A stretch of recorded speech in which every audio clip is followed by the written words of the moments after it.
Hi there. I'm Rev Jim Burklo, Senior Associate Dean of Religious and Spiritual Life at the University of Southern California. And I welcome you to our third session in our series on Christian contemplative practices. Annually, for several years, I visited the monastery of the Benedictine Sisters of Perpetual Adoration. They lived in a beautiful compound north of downtown Tucson, and I was amazed by the physical, mental, and spiritual liveliness of these mostly older women and their level of engagement with the world despite their semi-cloistered way of life. Their central spiritual practice is to stare at the closed doors of a small box containing the wafer and the Eucharist. An unusual job, is it not, to perpetually adore a piece of bread. I joined them for their Vesper service, which begins and ends with this practice. We stare at the tabernacle, which is a box containing the wafer at the far end of their big ornate chapel. I contemplated the box itself, the idea of adoring the wafer itself, and the mysterious idea that the Christ and all of us and everything else are at one with that wafer. I kept my gaze fixed on it, and when Vespers was over, I released that focus attention and noticed its echo. Focusing attention and then releasing it made me suddenly more aware and awake to everything and everybody in the chapel. And it seems to me that the sisters practicing perpetual adoration of the Blessed Sacrament are savoring their hunger for the wafer in the box on the altar. They are delaying gratification and paradoxically experiencing gratification in the process. They are becoming more fully human in this practice. The central rite of Catholic, Orthodox, Lutheran, and Episcopalian worship is the Mass, which centers itself on the sharing of bread and wine, remembering the last meal of Jesus with his disciples before his crucifixion. Many other branches of Christianity follow the same ritual, which they call communion or the Lord's Supper. In the Bible story, Jesus told his disciples that the bread was his body and the wine was his blood. I offer it to you now as the focus of your contemplation. Join me virtually by getting a cracker or a piece of bread and setting it in front of you so that you can gaze at it.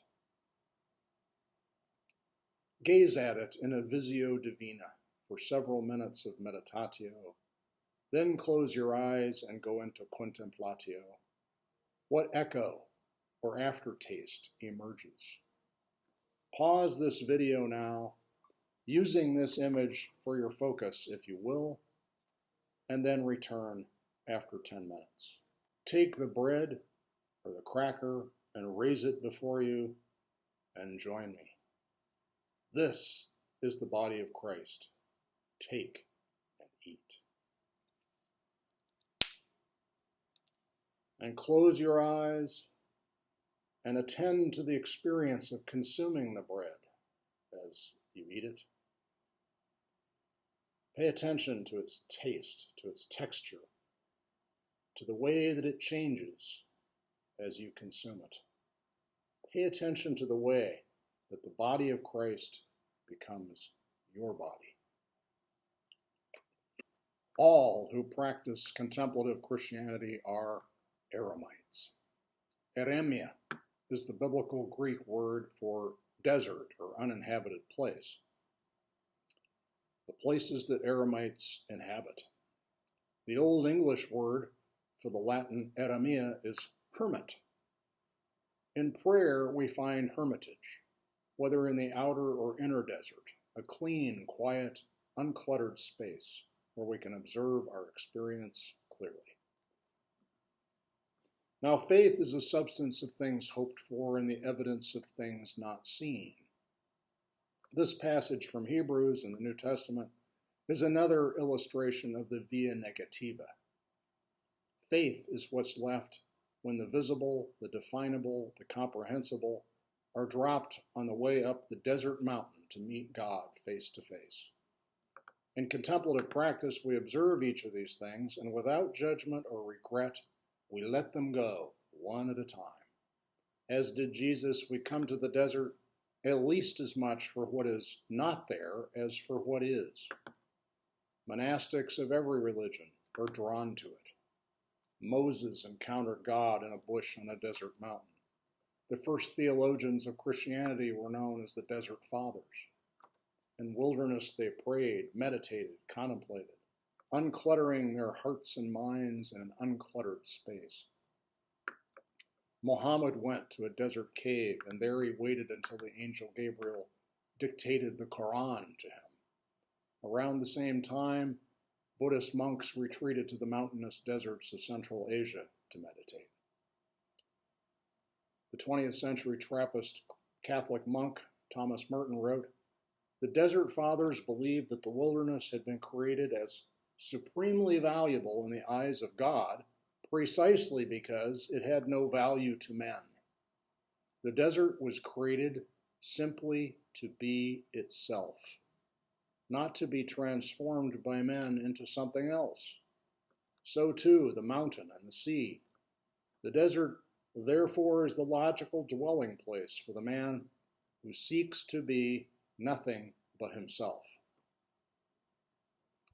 In the Christian classic of spirituality, The Cloud of Unknowing, whose author purposely kept his or her name unknown out of humility, we get a taste of Christian mysticism as it manifested for much of the history of the faith. 200 years later, St. John of the Cross used very many of the same phrases and illustrations found in the cloud in his works. There are two clouds, the cloud of forgetting and the cloud of unknowing.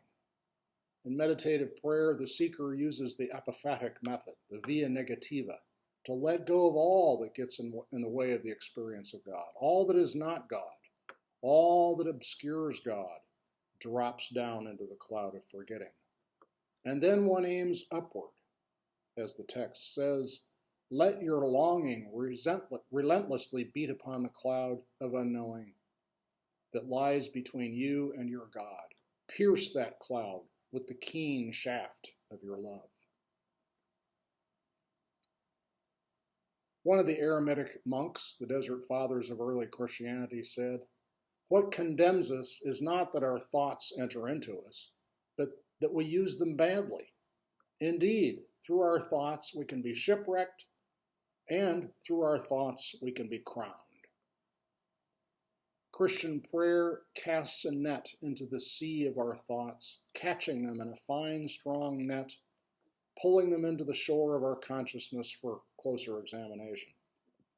After casting and pulling over and over, we awaken to the reality that it is God for whom we are fishing. The mystics knew that deep, searingly honest self-examination leads to encounter and union with God.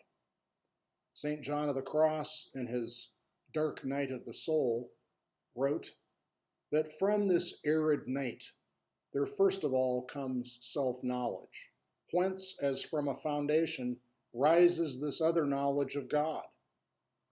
For which cause St. Augustine said to God, "Let me know myself, Lord, and I shall know thee." The Cloud of Unknowing says, "Simply sit, relaxed and quiet.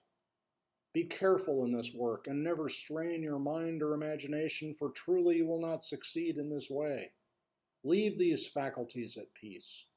No sooner has a person turned toward God in love than through human frailty he finds himself distracted by the remembrance of some created thing or some daily care. But no matter, no harm done, for such a person quickly returns to deep recollection." Bede Griffiths was a 20th century Catholic monk who lived for decades in an Indian ashram, practicing monastic Christianity in an Indian Hindu context. And he wrote, "Behind all knowledge is the knower, which can never appear, never be seen, never become an object. It is the subject, not the object of thought. The I that thinks, not the I that is thought. It is the ground of consciousness, just as it is the ground of existence. This is the experience of the capital S self, the Atman, beyond being insofar as there is an object of thought, beyond thought insofar as thought is a reflection or a concept of being. It is pure awareness of being, pure delight in being. Jesus fanned this divine flame with his followers so they could see what was real inside and out. Seek and do not stop seeking until you find. When you find, you will be troubled. When you are troubled, you will marvel and you will rule over all. The kingdom is inside you, and it is outside you. When you know yourselves, then you will be known, and you will understand that you are children of the living Father. But if you do not know yourselves, then you dwell in poverty, and you are poverty. These are words of Jesus found in the very early Christian text, the Gospel of Thomas. Consistently in the ancient documents that describe his life and his teachings, Jesus is portrayed as urging his followers to examine themselves. He said, "Your heavenly Father knows what you need before you ask him."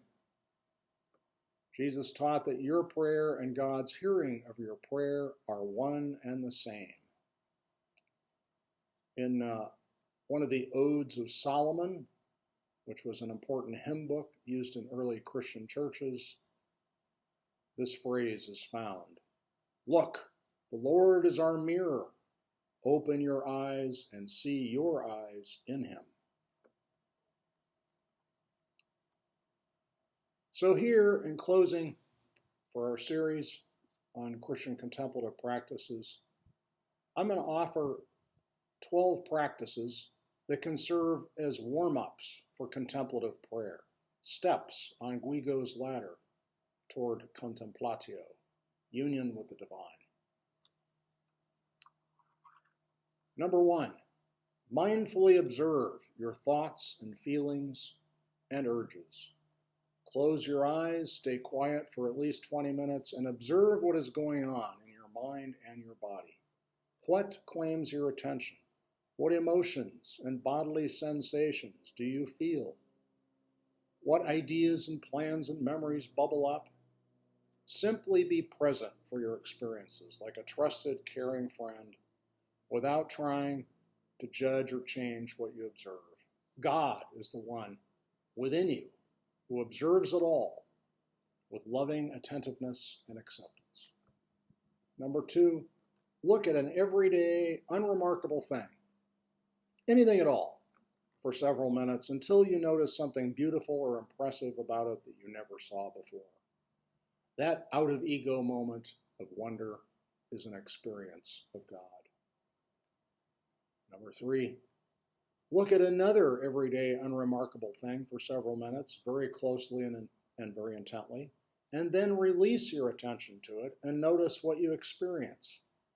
That moment of expanded awareness is an experience of the fullness and the vastness of the agape love that is God. Number 4, seek out someone with whom you have a difficult relationship and listen to them for at least half an hour. As you listen, observe, and then release any attachment you have to your opinions about this person. You're not trying to fix things with this person.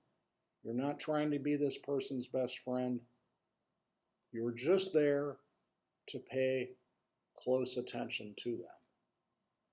And that attention is the love that is God. Number 5, choose one public policy issue that has an important direct or indirect effect on vulnerable people, on the young, the elderly, prisoners, the sick, immigrants, people with low incomes.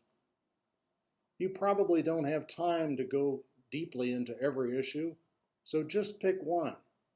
Seek information about that policy issue from the most reputable, objective, in-depth sources you can find. Stay on top of current debates or events that relate to this issue. Inform your friends and family about it when the right occasions arise. Communicate with your elected officials and other policymakers about your views on this issue on a regular basis. Show up at events that may have a strategic effect on making things better for people affected by this policy. The deep concern that you feel for these people, expressed through your attentive learning and activism, is God. Immerse yourself in nature, for number 6. Take a walk in the wilderness, or at least in your neighborhood. One word per stride. Ask yourself, what is here? What is here?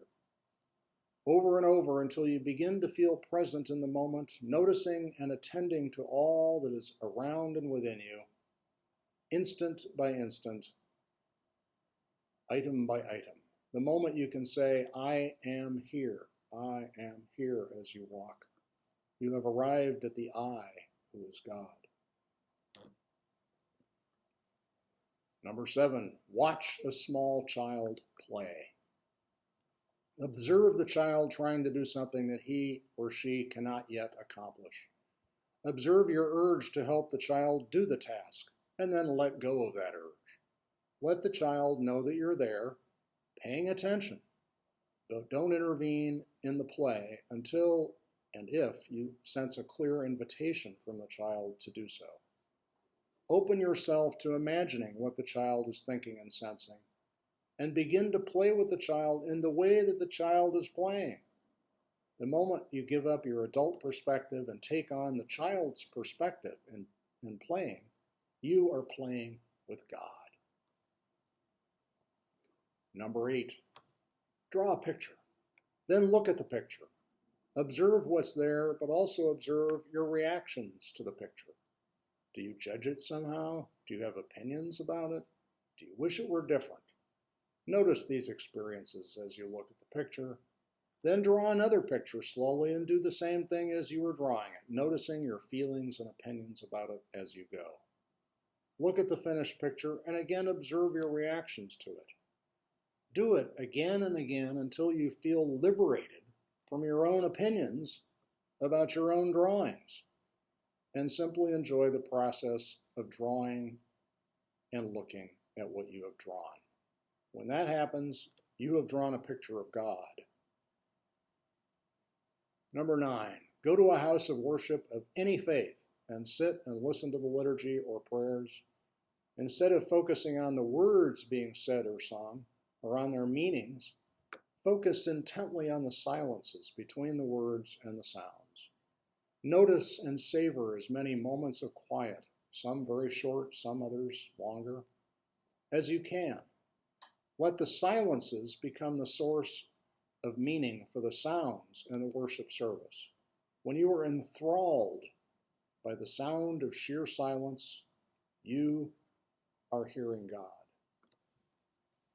Number 10, take a walk in a familiar environment, one you see every day. Look at everything around you and name it. Tree, house, car, dog. Then start to do it another way. My idea of tree, my idea of house, my idea of car, my idea of dog. Then in the same way, start naming your emotions and feelings and thoughts alongside naming the things in your environment. My opinion of dislike for that car, my feeling of pain in my foot, my thought of trimming that tree. Do this until you're awakened to the fact that so much of your inner and outer experience is based on your ideas of things rather than the things themselves and their real essence. When you're awake to the possibility that the world around you has an essence that's beyond your ideas and opinions, you have awakened to God. Number 11, keep a journal recording your nighttime dreams. You don't need to describe the dreams in great detail, just make notes of their important features. Pay attention to the themes and images that repeat in your dreams. Let go of any fixed interpretations for the elements of your dreams. Just let your dreams be as they are and in reflecting on them, see what arises. Use them as texts for lectio divina. Let them sink into you in lectio and meditatio, and see what bubbles up from them in oratio and contemplatio. Finally, number 12, look at yourself in a mirror. First, observe your face and head as a whole. What emotions and thoughts and opinions arise as you gaze in the mirror? Then, after several minutes, focus on the pupils of your eyes for several more minutes. Stare into the darkness of your pupils. What do you see? What thoughts, experiences, and emotions arise as your eyes gaze into your eyes? Who is doing the seeing? We're near the end of this video, so when it ends, get a mirror and do this practice for 10 minutes. The words of St. Paul, love never ends, but as for prophecies, they will come to an end. As for tongues, they will cease. As for knowledge, it will come to an end. For we know only in part, and we prophesy only in part. But when the complete comes, the partial will come to an end. When I was a child, I spoke like a child, I thought like a child, I reasoned like a child.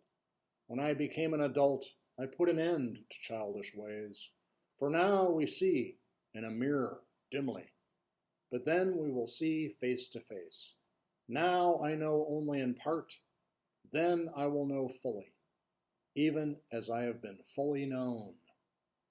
And now faith, hope, and love abide, these three, and the greatest of these is love. In the words of Saint Teresa of Avila, the glorious Saint Augustine says that neither in the streets of the city, nor in pleasures, nor in any place wherever he sought him, did he find him as he found him within himself. This is clearly the best way. We need not go up to heaven, nor any further than our own selves. In the first century, mirrors were dim. Many were made of polished brass, which was nowhere nearly as reflected as the silver glass we use today. You could look in a brass mirror and get a rough idea of how you looked, but it was hardly a face-to-face encounter. St. Paul's oft-quoted love passage in the first letter to Corinthians includes the alluring promise that one day, instead of looking in the mirror and seeing a dim image of ourselves, we'll look directly at God in a perfect, clear mirror. Paul does not say so, but we might speculate that he meant that if the mirrors of our souls were polished brightly enough, they would reflect God's image in our own. Maybe Paul was describing the same kind of experience that Teresa of Avila envisioned, in which she looked in a mirror and saw Christ suffused completely into herself. This was the message of so many of the mystics of Christian history, that to know oneself ultimately and completely was to know God. Some of them, including Jesus, ran afoul of the religious hierarchy for saying so.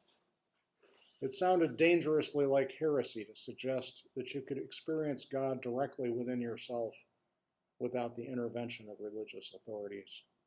But it was at the heart of the message of Jesus, who taught that the kingdom of heaven is within and among us.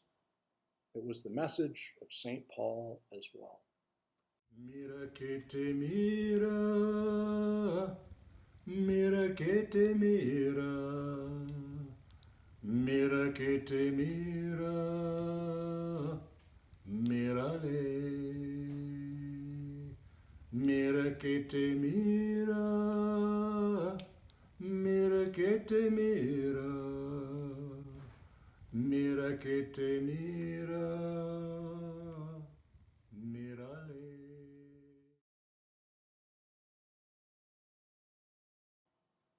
Christianity is the practice of polishing our mirrors and gazing intently into them, not to admire ourselves with egotistic pride or scornful judgment, but to see clearly what is going on inside of us, awaken to the divine inner observer observing us, and then turn our compassionate gaze toward other people. In contemplative prayer, I start polishing the mirror with loving, open, non-judgmental attention. My inner eyes begin to adjust and focus, and I begin to see not just the face I expect or want to see, but the whole picture of my thoughts, sensations, and urges, physically, mentally, and spiritually.